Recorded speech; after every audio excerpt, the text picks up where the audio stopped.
Bonjour à toutes et à tous, je suis Anne Barallon et je vais vous accompagner lors du déroulé de cette webconférence.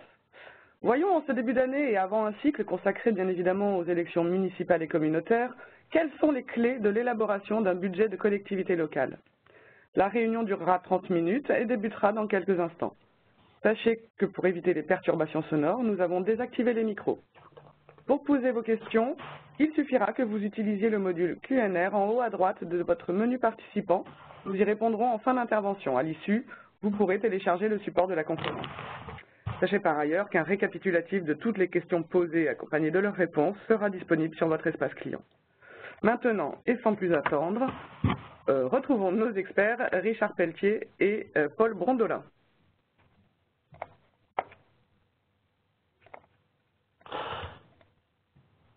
Bien, bonjour à tous, à toutes et à tous, et bienvenue dans cette Web Actu qui sera donc effectivement consacrée aux clés de l'élaboration d'un budget de collectivité locale en 2020. Et donc, au menu du jour, on verra effectivement tous les points de vigilance, notamment qu'il faudra avoir en tête, notamment les particularités en année d'élection.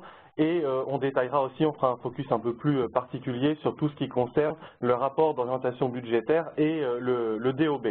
Et sans plus attendre, on peut commencer avec un rappel sur les principaux principes budgétaires. Tout à fait, donc qui ne change pas du fait que l'on soit en année de renouvellement électoral. Des grands classiques, l'annualité, le budget c'est sur l'année évidemment. Voter en équilibre réel. Alors équilibre réel ne veut pas dire que c'est le total équilibre, mais il faut que ce soit quand même très proche entre les sections évidemment de dépenses et de recettes. L'universalité signifie que le budget doit en théorie, relater l'ensemble des crédits et des dépenses qui vont être prévus pour l'exercice, qui va de pair avec le principe de la spécialité, c'est-à-dire que les crédits doivent nécessairement être affectés à des dépenses. L'unité budgétaire, c'est tout simplement que le budget doit constituer un document unique. Alors après, dans le détail, c'est vrai qu'on a souvent un budget primitif, un ou des budgets annexes. Tout cela forme un tout, donc ça satisfait aux exigences de l'unité. Et puis, enfin, la sincérité signifie que le budget doit être élaboré, exécuté de manière relativement rigoureuse et surtout réaliste. Alors, le calendrier budgétaire de l'année 2020, c'est un calendrier classique sur certains aspects, mais qui présente aussi des particularités.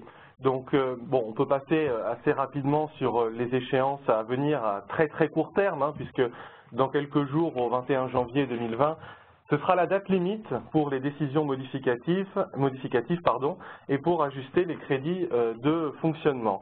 Le 26 janvier sera, quant à elle, la date limite de transmission en préfecture des décisions modificatives. Et ce sur quoi on peut s'arrêter un peu plus particulièrement, c'est la date du 30 avril, on a plutôt l'habitude du 15, mais en année d'élection, on nous donne 15 jours effectivement supplémentaires pour voter d'une part le budget primitif 2020 et aussi, on peut le rappeler, pour voter ses taux d'imposition. Un peu plus tard, au 1er juin prochain, ce sera la date butoir de transmission au conseil municipal du compte de gestion de l'année. Un mois plus tard, à la fin du mois de juin, ce sera la date limite du vote du compte administratif. Et enfin, au 15 juillet, la date limite de transmission en préfecture du compte administratif d'une part et du compte de gestion d'autre part.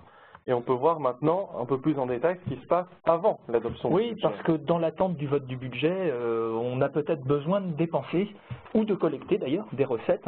Donc il y a un certain nombre de mécanismes, on va dire, qui existent rapidement. Peut-être l'un des plus fameux, on va dire, c'est la journée complémentaire dont parlait Paul à l'instant, c'est-à-dire qu'en effet, jusqu'au 21 janvier de la nouvelle année, on va dire, on peut procéder par voie de décision modificative pour ajuster ou inscrire les crédits de fonctionnement et régler les dépenses qui sont engagées avant le 31 décembre de l'année N-1. Et puis, on a jusqu'au 31 janvier pour donner ordre au comptable, et bien justement d'achever les décisions modificatives qui seraient prises avant cette date du 21 janvier. Ensuite, il s'agit de l'engagement des crédits d'investissement. Alors là, on a jusqu'au vote du prochain budget la possibilité pour l'exécutif autorisé par délibération, d'engager, de mandater et de liquider donc les dépenses d'investissement. Toutefois, avec une limite, s'agissant de l'engagement, c'est qu'on ne peut pas effectivement dépasser le quart des crédits ouverts au titre du budget N-1. Alors après, est-ce que dans une année de renouvellement électoral, le nouvel exécutif, dans l'attente du vote du budget, va en réalité procéder à ce genre de choses? Je dirais que ça dépend s'il y a une préservation des anciennes équipes ou pas et un maintien des politiques. Ensuite, on a le remboursement des annuités de la dette, sans rentrer dans le détail, peuvent se faire jusqu'au vote du budget pour rémunérer, n'est-ce pas, les banquiers.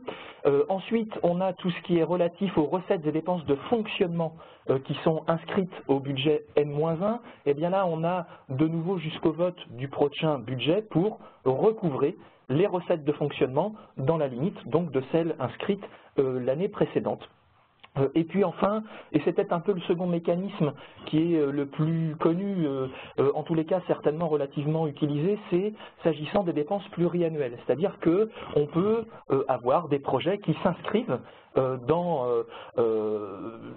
une pluriannualité, marché de travaux, on construit quelque chose, et bien à ce moment-là, sans terme précis, et si à la base c'est inclus dans une autorisation de programme ou d'engagement qui ont été votés à l'occasion d'un budget précédent, et bien à ce moment-là, la possibilité pour l'exécutif de liquider et mandater ce qui résulte justement eh bien, de ce qui a été décidé, on va dire, au départ. Alors la limite, c'est que ces crédits de paiement au titre de l'exercice d'une autorisation de programme ou d'engagement, eh bien, ne doit pas être évidemment dépassé. On ne dépense pas plus que ce qui était prévu à l'origine. Alors, sur le rapport d'orientation budgétaire, qui n'est plus maintenant tellement nouveau, on a déjà quelques années derrière nous finalement par rapport à ça, eh bien, l'idée c'est qu'il s'agit de présenter dans les 2 mois qui précèdent le vote du budget ce à quoi finalement va ressembler eh bien, le prochain budget primitif.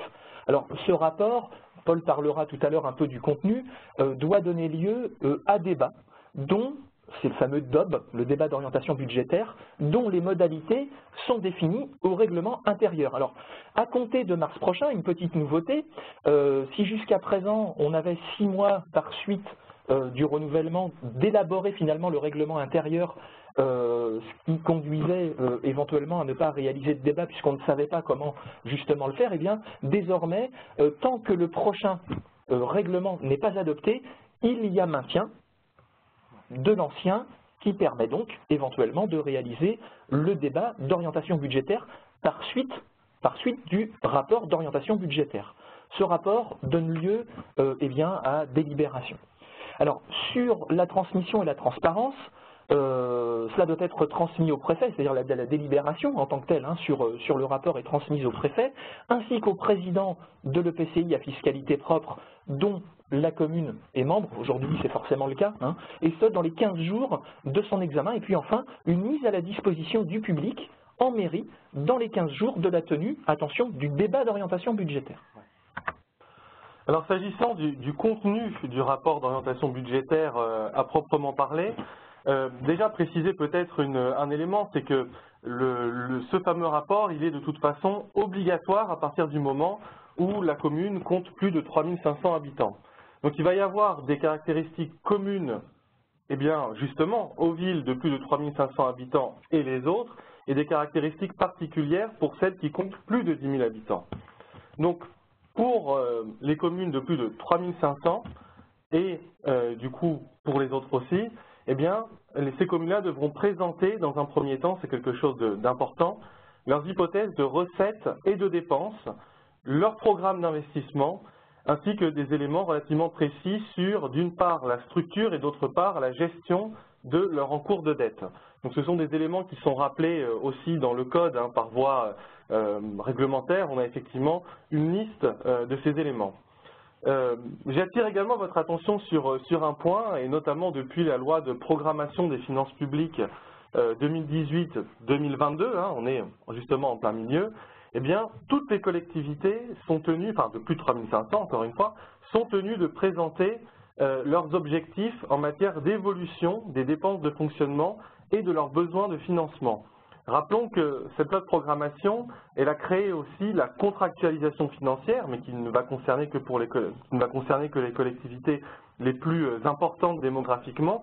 Ça n'empêche pas les autres, si vous voulez, de tenir compte de cet objectif national de maintien des dépenses à un niveau inférieur à 1,2%, ne serait-ce que de le préciser effectivement dans leur rapport. Dernier élément, et vous nous interrogez assez régulièrement justement sur, on pourrait dire, le degré de précision qui doit être celui du rapport d'orientation budgétaire.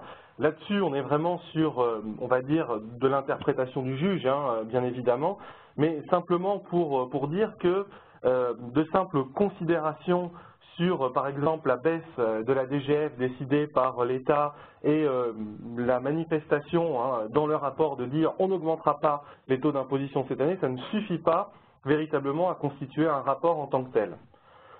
D'autre part, pour les communes qui comptent cette fois plus de 10 000 habitants, il y a des obligations supplémentaires en matière de contenu, notamment en matière effectivement de gestion et de l'état du personnel de la collectivité.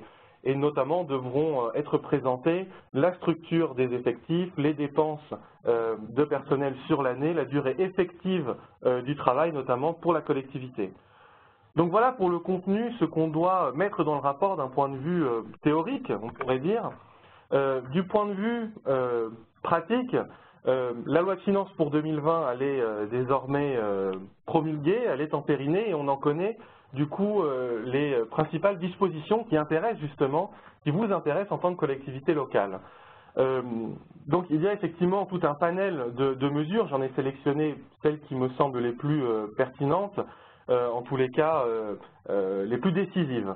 D'une part, on continue sur la suppression de la taxe d'habitation et donc dès cette année en 2020, 80% des foyers fiscaux connaîtront eh bien, une suppression totale de leur taxe d'habitation. Un point important aussi sur la revalorisation des valeurs locatives. Il y a eu quelques imbroglios entre le dépôt du projet de loi de finances à la fin du mois de septembre et la loi de finances définitive. À noter que cette année, c'est une particularité, on va avoir une évolution des valeurs locatives qui sera différente selon que ce soit la taxe d'habitation ou bien les taxes foncières. Et le chiffre qui ont été retenus finalement, c'est de 0,9% pour la taxe d'habitation, à l'origine ça devait être 0 en fait, et 1,2% pour les autres taxes foncières. Donc attention dans vos prévisions budgétaires à cet aspect-là. Le taux de taxe d'habitation pour 2020, il est gelé. On disait tout à l'heure effectivement que les taux devaient être votés avant le 30 avril. On est en année d'élection, c'est important. Quand on dit gel du taux de taxe d'habitation, ça veut dire pas de hausse, mais pas de diminution non plus. Et d'autre part, les éventuelles hausses de taux qui ont été décidées depuis le début de la réforme seront annulées. Enfin, en matière de dotation globale de fonctionnement et des concours financiers de l'État, on a une loi de finances relativement classique dans ce domaine-là, avec comme d'habitude un écrêtement de la dotation forfaitaire des communes et de la compensation par salaire si vous êtes un EPCI, dans des montants qui devraient s'approcher de ce qu'on a constaté les années précédentes, et un coup de pouce, on pourrait dire, sur la péréquation, avec, comme l'année dernière, 90 millions d'euros en plus, uniquement sur la DSU, dotation de solidarité urbaine, et la DSR, la dotation de solidarité rurale. Enfin, du point de vue du FCTVA, le fonds s'accroît de nouveau 6% et atteint 6 milliards d'euros pour 2020. Alors voilà pour le rapport. Maintenant, ce rapport, il est, comme on l'a déjà dit, intimement lié en théorie avec cette exigence finalement du débat d'orientation budgétaire. Alors quelles en sont les principales caractéristiques? Eh bien, il est tout d'abord obligatoire quand la population est supérieure à 3500 habitants. Ce débat doit exister, on va dire, pour le coup. Alors c'est vrai que vote, il faut se méfier un petit peu parce que s'il est acté par voie de délibération, on n'est pas en tant que tel non plus juridiquement finalement sur un acte qui fait grief. Pour autant, le formalisme de la délibération doit intervenir pour en acter. Donc ça se fait dans les 2 mois qui précèdent le vote du budget. Il y a forcément, en prévision de réaliser un bon débat, on va dire, eh bien, la nécessité justement de produire une note explicative jointe à la convocation des membres. Alors évidemment, je dirais que c'est un peu comme pour le rapport, hein, on ne se contente pas de grandes généralités, il faut qu'il y ait évidemment un degré de précision certain pour permettre aux élus appelés à délibérer justement malgré tout, d'avoir une connaissance relativement précise pour pouvoir néanmoins se positionner en toute bonne information.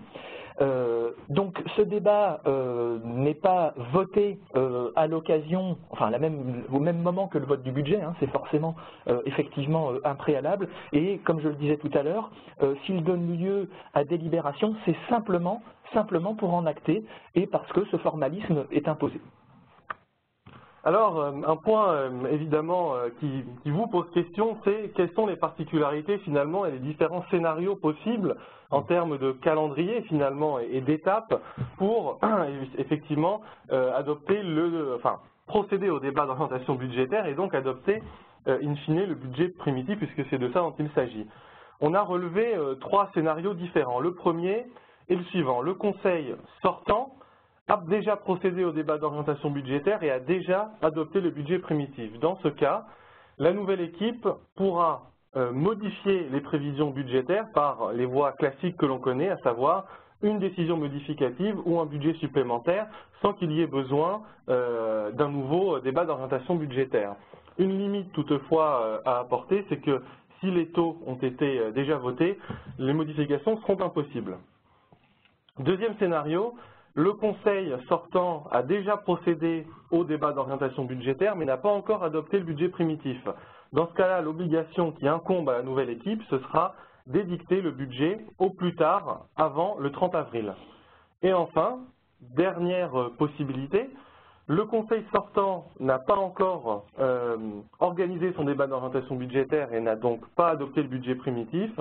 Là encore, même obligation, la nouvelle équipe devra de toute façon adopter son budget avant le 30 avril et elle procédera également au rapport d'orientation budgétaire puis au débat sur le fondement du règlement intérieur qui était en vigueur avant finalement, tant que le nouveau finalement n'est pas adopté. Oui, et puis sur cette dernière situation, évidemment, il faudra aller relativement vite car il y a quand même pas mal de choses à faire entre le ROB-DOB et forcément l'adoption donc du budget primitif. Alors, il y a des choses qui sont évidemment immuables même en année d'élection, c'est-à-dire qu'il y a quand même toujours lieu de réaliser ce qu'on appelle l'arrêté des comptes, hein, c'est une délibération, vous découvrez, qui est la somme du compte administratif qui est ni plus ni moins en un mot que le bilan finalement de ce qui a été réalisé budgétairement et qui est présenté par l'exécutif, ajouter au même exercice finalement le compte de gestion du comptable pour ensuite donner lieu donc à un arrêté des comptes. Alors juste de petites précisions, c'est que s'agissant le compte de gestion, il doit être transmis au plus tard le 1er juin de l'année N+1 et l'arrêté des comptes au plus tard le 30 juin de l'année. Donc essayez quand même un petit peu d'anticiper pour pouvoir ne pas se retrouver en défaut de l'arrêté des comptes. Alors, sur le compte administratif, quelques petites précisions, là encore, qui ne sont pas originales parce qu'il va y avoir renouvellement des équipes, il est établi par l'exécutif. La subtilité de la séance finalement qui est dédiée à l'examen du compte administratif, c'est que la présidence doit être distincte de celui qui finalement présente le compte administratif. Alors, ça signifie quoi? Qu'est-ce qui peut arriver lors du renouvellement électoral? Eh bien, c'est que tout cela se fasse finalement après la date des élections, ce qui veut dire que si on a un nouvel exécutif, qui n'est donc pas le prédécesseur, eh bien à ce moment-là, il peut en effet assumer la présidence justement de cette séance qui est dédiée au compte administratif. Ce qu'il faut retenir, c'est que ce compte est voté nécessairement après la présentation par le comptable des opérations budgétaires qu'il a pu réaliser. De la même façon, on a une règle un peu spécifique d'adoption, car s'il n'y a pas de majorité de voix contre, eh bien à ce moment-là, le compte administratif est réputé être adopté. Et enfin, on a une date butoir pour la transmission aux représentants de l'État dans le département de cela, c'est le 15 juillet donc, de l'année. Alors, on peut dire aussi rapidement un mot sur les annexes aux documents budgétaires, donc qui vont concerner là encore les communes de plus de 3500 habitants. Alors vous en avez une liste à l'écran, mais simplement pour préciser effectivement que là encore, les exigences sur cet aspect-là sont un peu plus sont accrues pour le compte administratif. Bon. En tout cas, ce qui est commun aux deux documents, CA et BP, ce sont évidemment les données synthétiques sur la situation financière de la collectivité, ça semble évident, mais aussi le tableau d'encours des emprunts garantis, les engagements financiers qui résultent des contrats de partenariat. Citons encore, par exemple, les annexes qui retracent la dette liée à la part investissement des contrats de partenariat. Et pour le compte administratif, sont également nécessaires, premièrement, une liste des subventions et des concours attribués par la collectivité, et enfin, une présentation des résultats du dernier exercice connu du budget primitif et des budgets annexes. Alors, il y a aussi, on va dire, des exigences futures, en tous les cas, en termes de dématérialisation, si on parle finalement d'obligations et de transparence, et essentiellement à destination donc du préfet. Alors, aujourd'hui, on le sait bien, la dématérialisation, c'est quelque chose qui monte en puissance, et ça va être vrai aussi s'agissant du domaine budgétaire. Il y a possibilité de transmettre tout ça au préfet, donc par des moyens aujourd'hui électroniques. Alors ça signifie quoi? Ça veut dire qu'on a une collectivité qui va finalement élaborer son document budgétaire, pourvu qu'elle dispose d'un logiciel ou d'un progiciel, en tous les cas financier. Et ce qu'il faut noter, c'est que c'est pas tellement nouveau, mais que la DGCL, la Direction Générale des Collectivités Locales, met à disposition des acteurs publics locaux et de leur éditeur de logiciels, on va dire une application justement pour transmettre, ça s'appelle Totem, pour transmettre l'ensemble des enveloppes qui correspondent justement à l'intégralité du budget. Alors ce qu'il faut noter, c'est qu'on a une enveloppe par maquette, c'est-à-dire que budget principal, une enveloppe, budget annexe, une enveloppe, on aura autant d'enveloppes que de budgets annexes. Et puis tout cela, on va dire, se fait dans le cadre de l'outil acte budgétaire. Encore une fois, l'application Totem fait partie finalement de cet ensemble et le flux de transmission se fait donc envers la préfecture qui va recevoir à ce moment-là l'ensemble du budget, c'est-à-dire l'ensemble des enveloppes qui correspondent à chacune des maquettes, en temps et en heure. Alors attention, malgré cette transmission électronique, il faut quand même conserver pour l'instant l'envoi papier pour les maquettes. Ce qu'il faut noter, c'est que ces obligations finalement de dématérialisation ne concerneront pas tout le monde, et ce n'est pas tout à fait pour tout de suite, puisque ce n'est jamais qu'à compter de l'exercice 2021 qu'il faudra nécessairement pour les collectivités et EPCI de plus de 50 000 habitants utiliser ces procédés électroniques de transmission. Sur toujours cette thématique, il y a des obligations, idem, de présentation, on va dire information envers le public. Tout d'abord, le budget doit être déposé au siège de l'entité qu'il élabore dans les 15 jours de leur adoption ou règlement par le préfet si on a été mauvais élève et qu'on n'a pas adopté en temps et en heure.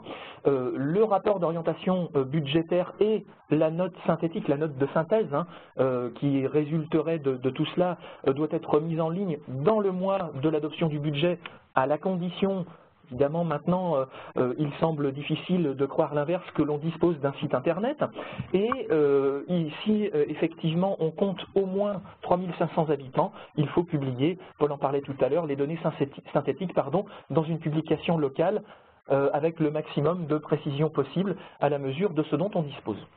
Effectivement, et puis bon, on peut rappeler aussi les quelques grands principes qui vont gouverner justement toutes ces exigences formelles. La première chose, c'est déjà une accessibilité intégrale des documents qui doivent être effectivement conservés dans un format non modifiable. une nécessité de gratuité également et de facilité d'accès, la conformité aux documents votés, ce qui semble évident, et enfin, une bonne conservation et l'intégrité des documents.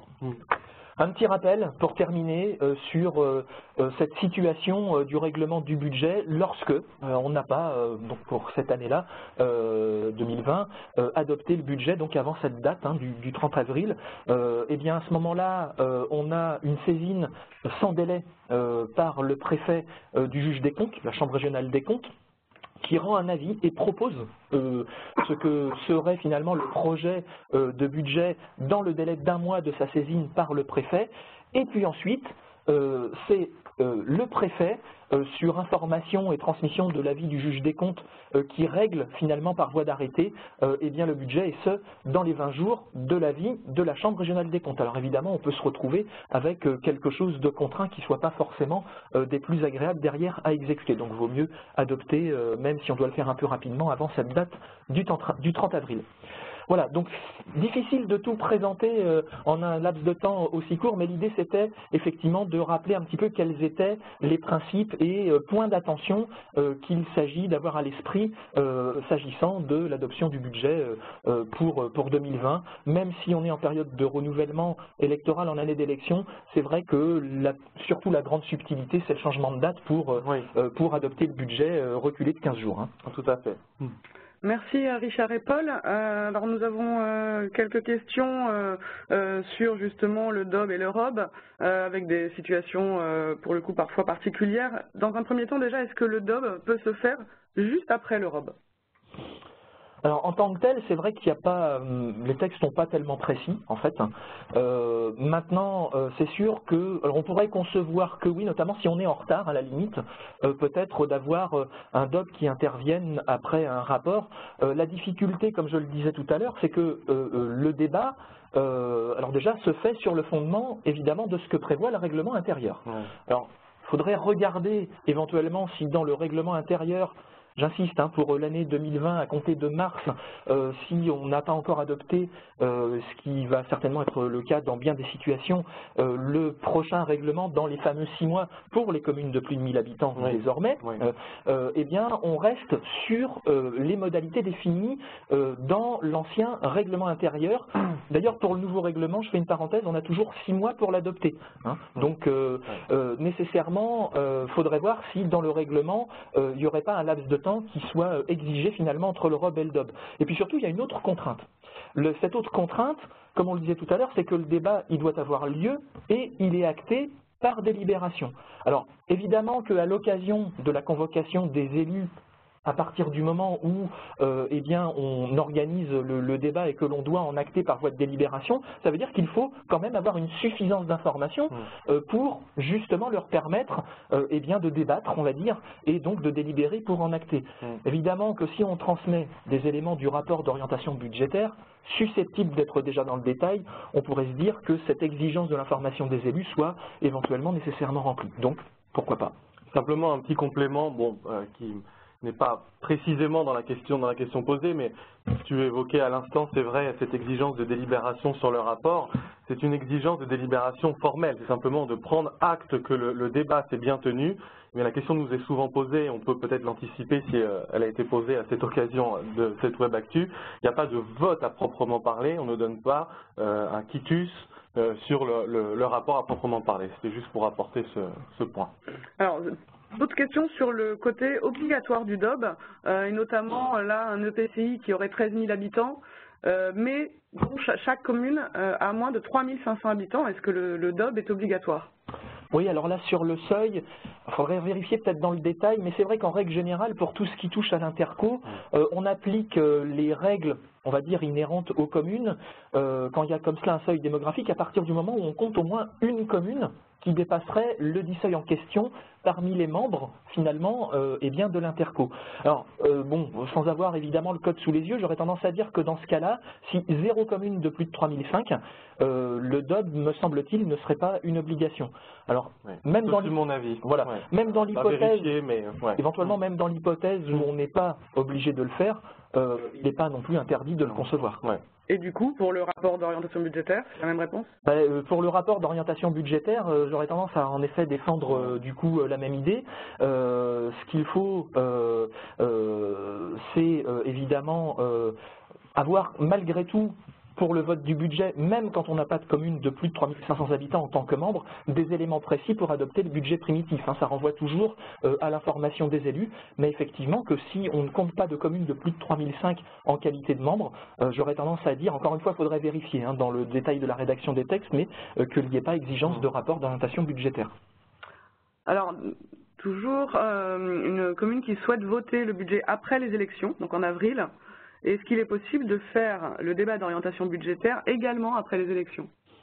Alors on y a oui. déjà partiellement répondu. La réponse c'est que finalement l'exigence c'est d'avoir ce débat, de tenir ce débat dans les 2 mois qui précèdent le vote du budget. Donc finalement, simplement le vote du budget il peut être fait jusqu'au 30 avril cette année. Ça veut dire qu'il faudra que le débat ait lieu dans les 2 mois qui précèdent le vote. Donc oui, c'est tout à fait possible.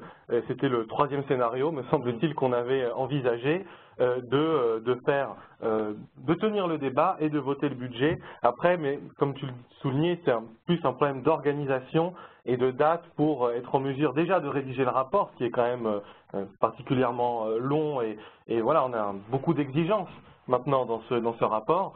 C'est plus une question, on va dire, de côté pratique, de le faire à ce moment-là qui va poser difficulté, mais légalement, rien ne s'y oppose. Oui, et puis je pense qu'il vaut mieux que les équipes sortantes l'anticipent malgré tout, parce que faut pas oublier que le 2e tour des élections, c'est donc fin mars, et que la première séance, en règle générale, est consacrée à l'installation des élus et de la municipalité. Le 30 avril va donc arriver très très vite. Oui.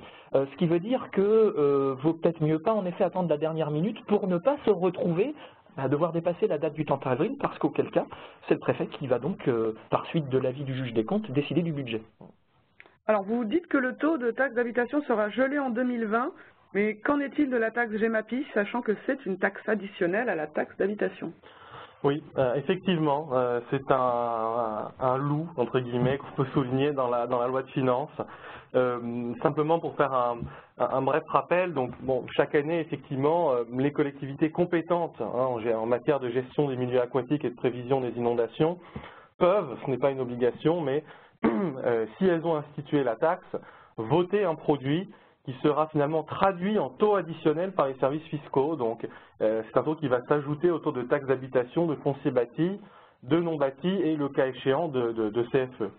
La particularité pour 2020, et on le disait, c'est que le taux de taxe d'habitation il est figé. Donc quand on regarde la loi de finances dans le détail, ce qui semble en tout cas être la réponse, c'est que il est toujours possible de voter un produit de taxe GEMAPI, pourquoi pas supérieur à celui de l'année précédente, mais simplement le surplus de produits va venir impacter les autres taxes.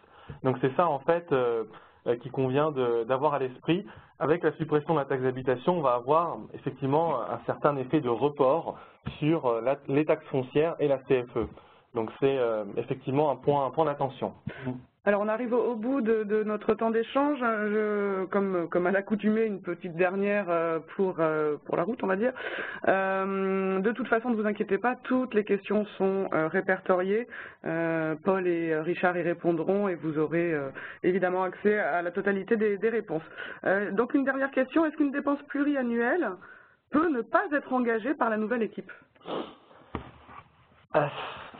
Ça peut tendre à être délicat, parce que ça veut dire que si on est dans de la pluriannualité, c'est parce qu'on a une opération qui dure dans le temps. Donc évidemment, je prenais tout à l'heure, lors de la présentation, l'exemple d'une opération de travaux sur 3-4 ans. On ne construit pas des édifices en quelques mois en règle générale. Évidemment que si on ne dépense pas, ça veut dire, en un mot, qu'on risque de ne pas payer ses ou son co-contractant.